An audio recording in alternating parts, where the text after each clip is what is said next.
తప్పుడు పనులు చేయడంలో నేరగాళ్ల మధ్య కాంపిటీషన్. నేను ముందు అరెస్ట్ అంటే నేను ముందు అరెస్ట్. గతంలో జగన్మోహన్ రెడ్డి ముఖ్యమంత్రిగా ఎన్ని నేరాలకు పాల్పడ్డారు, ఎన్ని తప్పుడు పనులు చేశారు. వీళ్ళు చెయ్యని నేరం లేదు, చెయ్యని ఘోరం లేదు. కిడ్నాపులు చేశారు, మర్డర్లు చేశారు, అరే అవినీతి కుంభకోణాలకి పాల్పడ్డారు, భూ కబ్జాలు చేశారు, గనుల కబ్జా, డిస్టిలరీల కబ్జా, అసలు పక్కాడి ఆస్తి లాక్కోవటమే ఇక వీళ్ళ పనిగా పెట్టుకున్నారు. పక్కాళ్ళని హింసించడమే వీళ్ళ నైజంగా మారింది.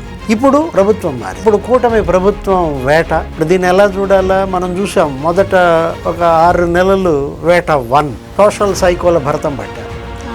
వరుస పెట్టి అందరినీ అప్పుడు బూతులు తిట్టిన వాళ్ళని, సెల్ఫీ వీడియోల్లో మాట్లాడిన వాళ్ళని కేసులు, అరెస్టులు, జైళ్ళు. అతనెవరో వర్రా రవీంద్రారెడ్డి, లేకపోతే బోరగడ్డ అనిల్, ఆమె ఎవరో సుధారాణి, అతనెవరో కల్లం హరిప్రసాద్ రెడ్డి అని ఎవరో అతను, లేకపోతే మొన్న లేటెస్ట్గా ఇంకొకళ్ళు. వరుస పెట్టి అరెస్టులు, కేసులు మనం చూసాం. అసలు తనా మనా అని లేదు. తప్పు తెలుగుదేశం వాళ్ళు చేసినా అరెస్ట్ చేసేసారు. పేపర్లు కిరణ్ భారతి మేడం ఏదో అన్నారని, అంటే సోషల్ సైకోల భరతం పెట్టారు. ఇది వేట 1. ఇప్పుడు వేట 2 నడుస్తోందా? ఇది ఒక ఎపిసోడ్గా ఉంది.